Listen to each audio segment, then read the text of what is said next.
Welcome to Om knowledge hub. और आप देख रहे हैं अभी स्टैंडर्ड 9 का साइंस एंड टेक्नोलॉजी का first chapter laws of motion. और ये लॉज ऑफ मोशन का सेकंड पार्ट है। और अगर आपने इससे पहले पार्ट 1 नहीं देखा तो सबसे पहले जाकर मेरे चैनल पे पार्ट 1 देखिए, मैंने डिस्क्रिप्शन में लिंक दे दी है। पहले वो पार्ट देखिए, फिर ये पार्ट देखिए, आपको ये पार्ट समझ में आएगा। फिर हमारा फर्स्ट टॉपिक है laws of conservation of momentum. हमने मोमेंटम का लॉ देखा फर्स्ट पार्ट में, मोमेंटम क्या होता है। अब हम देखेंगे law of conservation of momentum. Suppose an object a has mass m1। Object है एक, उसका मास क्या है m1 है, और इसका इनिशियल वेलोसिटी क्या है u1 है। और ऑब्जेक्ट है जो है b, उसका मास क्या है m2 एंड इनिशियल वेलोसिटी क्या है u2। According to the formula of momentum, the initial momentum of A is m1। मतलब इनिशियल मोमेंटम क्या होता है, mass plus initial velocity, mass into initial velocity. तो इनिशियल मोमेंटम ऑफ ए का क्या आएगा m1 u1, और बी का क्या आएगा m2 u2। Suppose this two objects collide, मतलब दो ऑब्जेक्ट्स टकरा गए, तो the force, let the force a due to b F1, force क्या आएगा दोनों का F1। This force will be cause acceleration in a and velocity will become v1। ये फोर्स क्या कॉज करेगा, एक्सेलरेशन कॉज करेगा, किस में, ए में, और उसकी वेलोसिटी क्या बनेगी v1। Momentum of A collision of m1 and v1। देखो therefore momentum of A, collision के बाद में मोमेंटम ऑफ ए क्या आएगा m1 v1। समझ में आ रहा है आपको। मोमेंटम क्या होता है, मोमेंटम होता है मास एंड वेलोसिटी। हमने पहले इनिशियल मोमेंटम देखा, अभी मोमेंटम देख रहे हैं after collision. According to Newton's third law of motion, a also excrete an equal force on B but in the opposite direction. This will cause a change in the momentum of B. Newton के third law में क्या दिखा है, every action has equal and opposite reaction. So जो A है वो भी B पर इक्वल फोर्स छोड़ेगा, एक्सर्ट करेगा, मतलब इक्वल फोर्स वो बी पे अप्लाई करेगा, बट इन अपोजिट डायरेक्शन। हमेशा अपोजिट डायरेक्शन में इक्वल फोर्स जाता है। This will cause a change in momentum of B, B का मोमेंटम चेंज हो जाएगा। If it's velocity after collision v2, उसके वेलोसिटी भी चेंज हो जाएगी कोलिजन में, फिर उसकी वेलोसिटी क्या होगी v2 होगी। The momentum of b after collision is m2 v2। मतलब हमने पहले क्या देखा, momentum of A after collision देखा, फिर momentum of B after collision देखा। इसमें क्या फ़र्क है, ये m1 v1 है और इसमें क्या है वो m2 v2 है। If F2 is the force that acts on object B, जो फोर्स एक्ट कर रहा है B पे वो क्या है F2 is equal to minus F1। देखो F2 is equal to minus F1 हमने देखा। देखो ये जो था F1 था, क्या F1 था, ये F1 था m1 v1, और F2 क्या है m2। देखो इसमें एक्सेलरेशन आएगा क्योंकि F is equal to mass into acceleration, F is equal to mass into acceleration. तो therefore m2 a2 is equal to minus m1 a1। Therefore F is equal to ma, मैंने बोला ना force is equal to mass into acceleration. So therefore m2 into acceleration का formula क्या है, v2 minus u two upon t, मतलब v minus u upon t, और ये 2 यहाँ पे हमने कंसिडर कर दिया।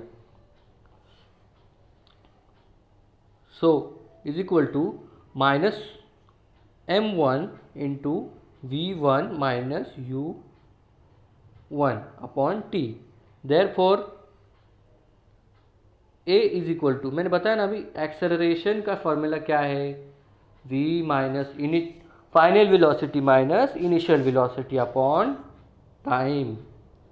सो देयरफॉर m2, ये मैंने बोला ना कॉमन कॉमन आ गया है, टी से टी कट हो जाएगा, फिर बचेगा क्या, m2 v2 u2 m1 v1 u1। So therefore m2 bracket m v2 minus u2 bracket close is equal to minus m1 bracket v1 minus u1 bracket close. So हम क्या करेंगे, अभी हमने क्या किया देखा था पहले कि जो v2 क्या है, v2 है -2 माइनस v2 माइनस m2। सो यहाँ पे देखो, ये इक्वेशन मिल रहा है हमें, देखा आपने, ये इक्वेशन मिल रहा है।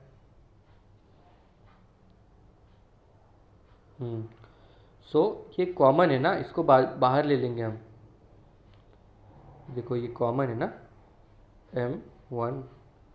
सो m1 और m2 को इससे मल्टीप्लाई करेंगे दोनों से।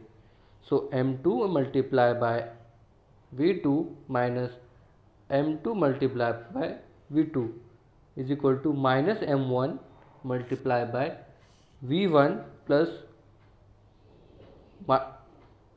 m1 multiply by u1।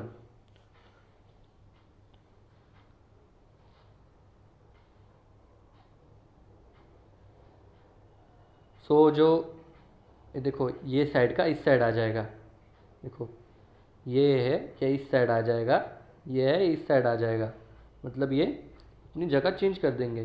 Therefore m2 v2 plus m1 v1 bracket close minus is equal to bracket m1 u1 plus m2 u2।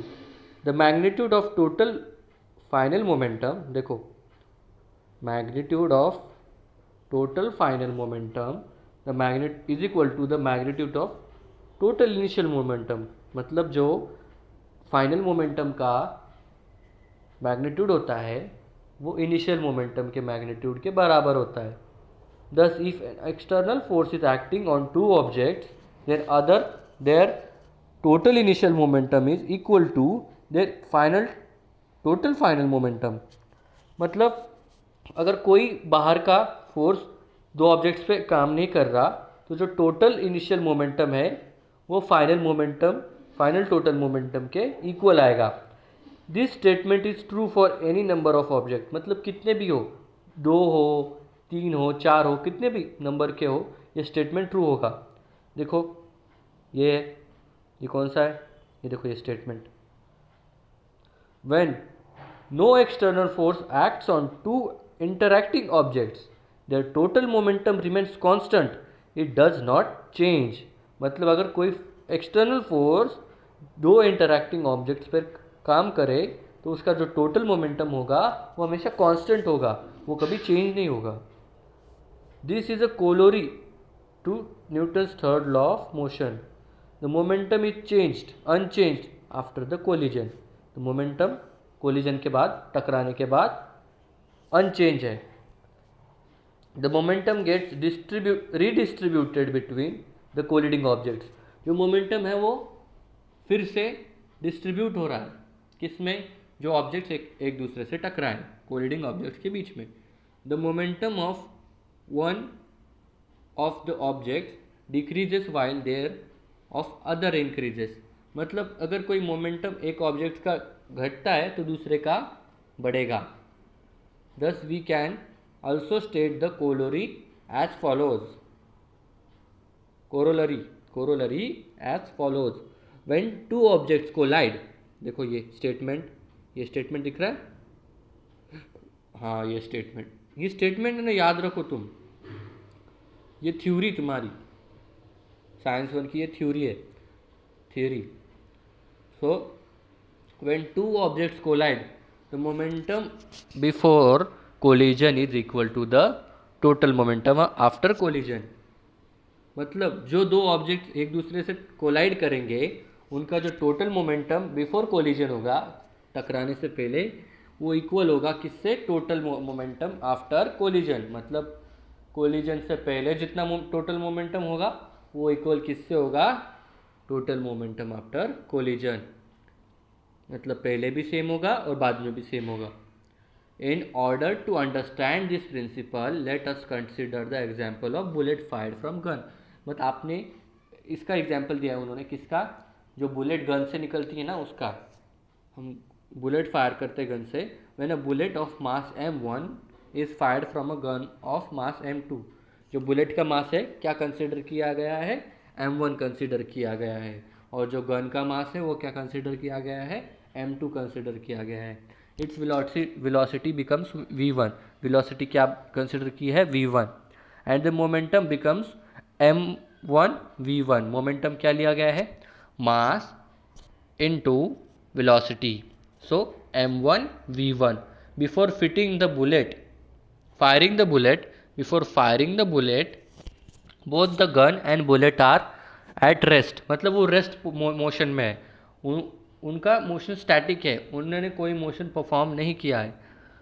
And hence their total initial momentum is zero. Initial momentum क्या है उनका? Zero है, क्योंकि वो rest position पे है। According to the above law, the total final momentum also has to be zero। मतलब अगर ये लॉ हम कंसिडर करेंगे तो फाइनल मोमेंटम भी क्या होगा? जीरो होगा। Thus the forward moving bullet cause the gun to backward after firing। मतलब जो बुलेट, आपने कभी ना गन चलाई, कभी मेले बिले में गन चलाए होगे, या फिर किसी को गन चलाते हुए देखे होगा ना, चलाओ मत, ये भी इलीगल होता है। मतलब अगर लाइसेंस होगा तो, किसी को पुलिस वगैरह में जाना है तो देखो, आप जब गन चलाते हो ना, तब आप जब बुलेट फायर करते हो, तब आपके हाथ को एक शॉक लगता है, क्योंकि जो बुलेट है वो गन को पीछे की तरफ बैकवर्ड डायरेक्शन में फोर्स लगाती है, उसको बाहर निकलने के लिए वो थ्रस्ट चाहिए होता है ना, इसलिए।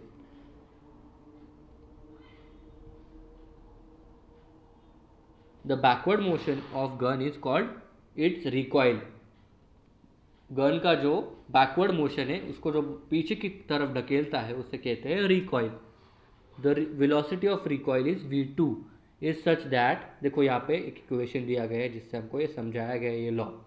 देखो m1 v1 plus m2 v2 is equal to zero. मतलब जो फाइनल टोटल मोमेंटम है, इनिशियल टोटल मोमेंटम है, प्लस फाइनल टोटल मोमेंटम है जीरो है, क्योंकि दोनों जीरो है। और v2 is equal to minus m1 upon m2 into v1, वो भी क्या आएगा? जीरो ही आएगा। As the mass of gun is higher than the mass of bullet. जो गन होती है उसका जो मास होता है वो बुलेट से ज़्यादा होता है। The velocity of bullet is much smaller than velocity of bullet. The velocity of gun is much smaller than velocity of the bullet.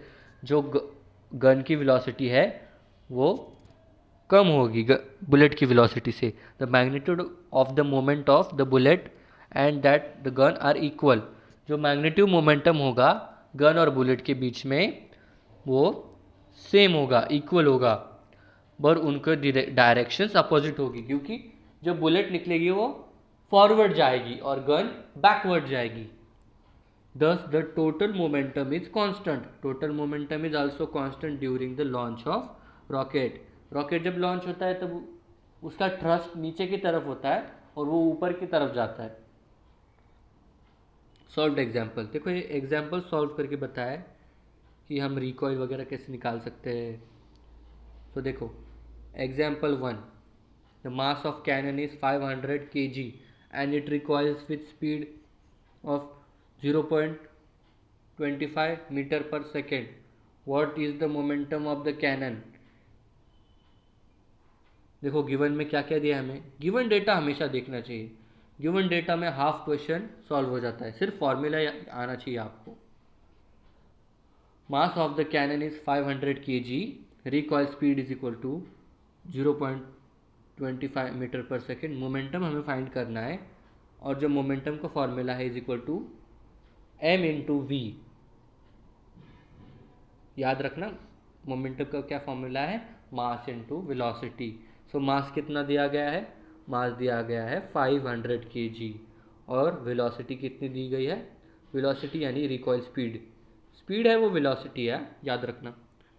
सो 0.25, तो इसका आंसर क्या आएगा, अगर आप 500 को 0.25 से मल्टीप्लाई करेंगे तो आंसर आएगा 125 kg मीटर पर सेकेंड। ये दोनों ये देखो ये है ना, ये सॉल्व एग्जाम्पल भी वैसा ही है। देखो 2 balls have mass of 50 gram and 100 gram respectively, then they are moving along the same line in the same direction with the velocities of 3 meter per second and 1.5 meter per second। मतलब दो ball है, एक का मास है 50 ग्राम और दूसरे का मास है 100 ग्राम रिस्पेक्टिवली, मतलब पहले का है 50 ग्राम, दूसरे का है 100 gram, and the moving along the same line और सेम डायरेक्शन में वो जा रहे हैं। उनकी पहले की वेलोसिटी क्या है 3 मीटर पर सेकेंड और दूसरे की क्या है 1.5 मीटर पर सेकेंड रिस्पेक्टिवली, मतलब दोनों की अलग अलग है। So then collide with each other, मतलब दो एक दूसरे से टकरा जाते हैं, उनका कोलिजन हो जाता है।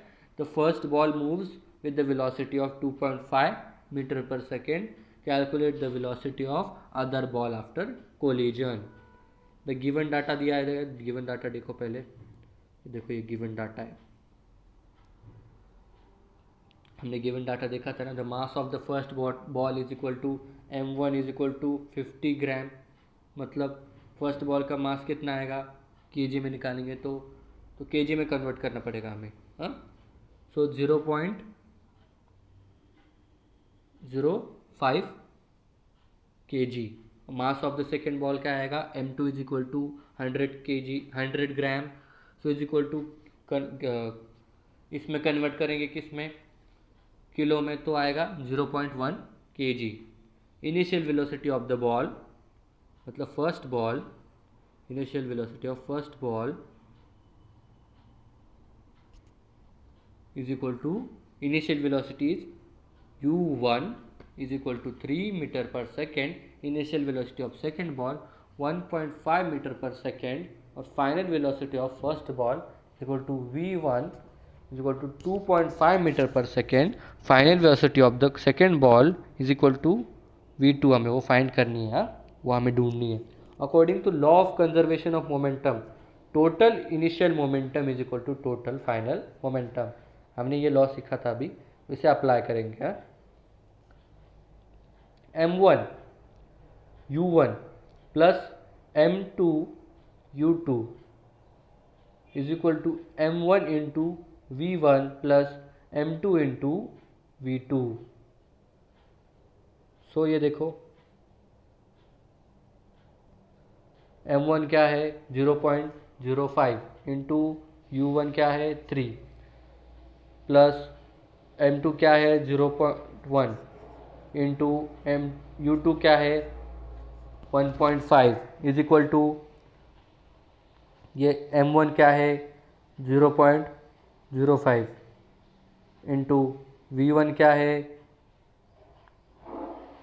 0.2.5 प्लस m2 क्या है 0.1 इंटू v2 हमें फाइंड करना है।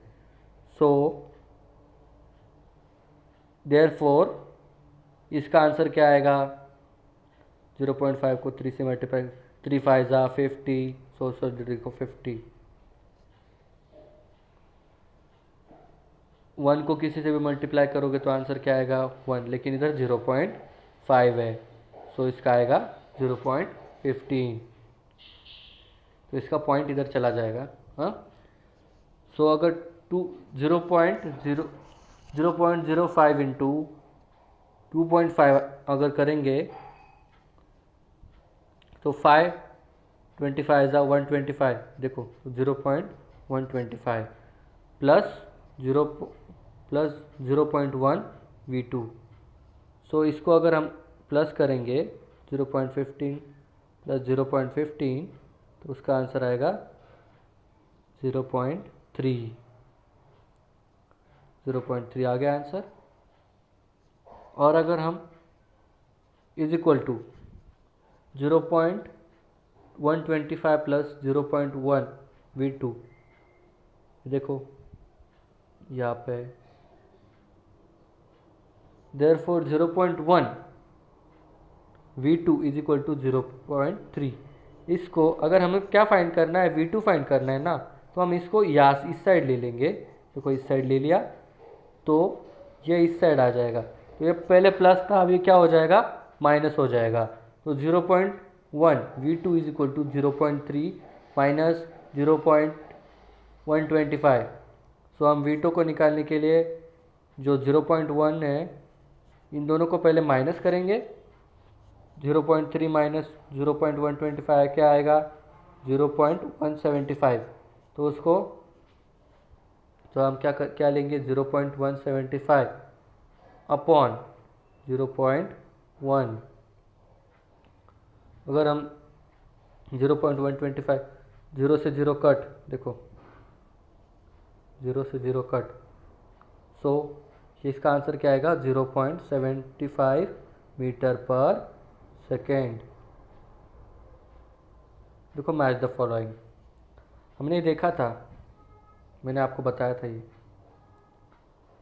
Negative acceleration. नेगेटिव एक्सेलरेशन क्या होता है, जिसमें velocity of an object decreases, वो होता है velocity of an object decreases negative acceleration. और पॉजिटिव एक्सेलरेशन क्या होता है, पॉजिटिव एक्सेलरेशन होता है the velocity of an object increases. और जीरो एक्सेलरेशन क्या होता है, जीरो एक्सेलरेशन होता है when the velocity of an object remains constant. अब इसका हम एग्जाम्पल ढूंढेंगे, एग्जाम्पल को मैच करेंगे। A car initially at rest reaches a velocity of 15 kilometre per hour in 10 seconds. ये क्या आएगा, पॉजिटिव एक्सेलरेशन, इसकी वेलोसिटी बड़ी है। A vehicle is moving with velocity 0.25 metre per second. तो ये क्या आएगा,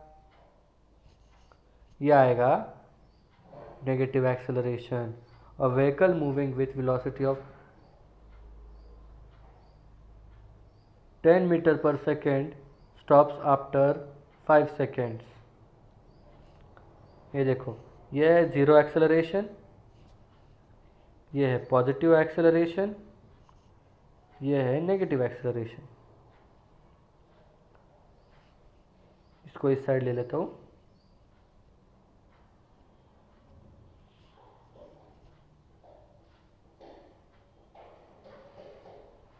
ये है negative acceleration. Clarify the differences, clarify the differences.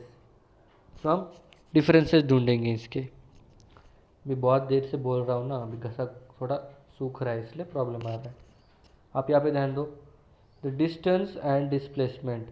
Distance and displacement में जो डिफरेंसेस है वो हम यहाँ पे देखेंगे। देखो यहाँ पे मैंने बताया था ना, डिफरेंस बिटवीन डिस्टेंस एंड, पिछले वीडियो में बताया था, देखो distance and displacement. If displacement object is zero, the actual distance transferred might not be zero। मतलब डिस्टेंस है, जितना डिस्टेंस उसने कवर किया है वो डिफरेंस है, उसका डिस्प्लेसमेंट भी है। लेकिन जो डिस्टेंस कवर्ड किया है वो कभी ज़ीरो हो सकता है, लेकिन डिस्प्लेसमेंट कभी ज़ीरो नहीं हो सकता।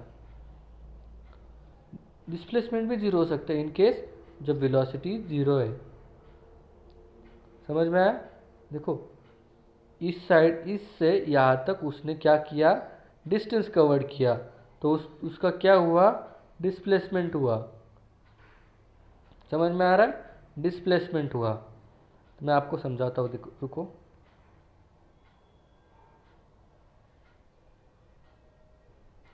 देखो यहाँ से यहाँ पे उसने डिस्टेंस कवर किया तो उसका डिस्प्लेसमेंट हुआ।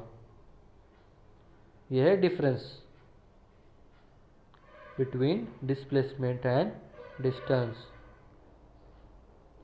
मैं आपको रिकॉल करवा रहा हूँ एक्सरसाइजेस में से क्वेश्चंस को।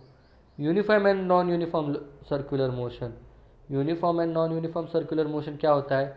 जो मोशन यूनिफॉर्मली मतलब कॉन्स्टेंटली ट्रैवल करता है या फिर कॉन्स्टेंटली फॉलो करता है, मतलब जो मोशन सर्टेन टाइम पीरियड में सर्टेन डिस्टेंस कवर करता है उसे कहा जाता है यूनिफॉर्म मोशन। और जो मोशन सर्टेन टाइम पीरियड में अनकॉन्स्टेंट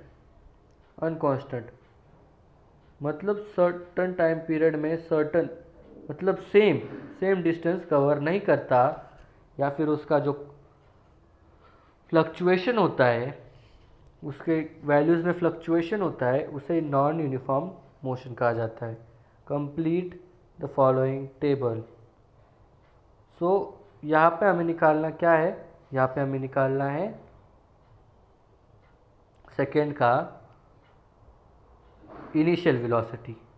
यहाँ पे एक्सेलरेशन दिया गया है, टाइम दिया गया है, और यहाँ पे हमें उसका वैल्यू पुट करके v is equal to initial velocity plus acceleration time निकालना है। देखो ये बहुत इजी है, ये है ना एक्सरसाइजेस बहुत इजी है, ये आप कर लेना। जब आप एक्सरसाइज सॉल्व करोगे ना तब आपको ये चैप्टर पूरा क्लियर हो जाएगा। तो मैं मिलता हूँ आपसे अगले चैप्टर के वीडियो में। तब तक के लिए अगर आपको ये वीडियो पसंद आया हो तो इसे लाइक करिए। अगर आपको ये वीडियो बहुत पसंद आया और आपको आपके फ्रेंड्स के साथ भी ये नॉलेज शेयर करनी है तो इस वीडियो को ज़रूर शेयर करें। आपकी कोई क्वेरी हो या फिर आपको कुछ मुझसे क्वेश्चन पूछना हो तो आप कमेंट में ज़रूर क्वेश्चन डालें। और मेरे चैनल को अगर आपने अब तक सब्सक्राइब नहीं किया तो सब्सक्राइब करें। और ये पार्ट 2 है, इससे पहला जो पार्ट 1 है उसे भी देखिए, मैंने डिस्क्रिप्शन में लिंक दे दी है। सो बाय।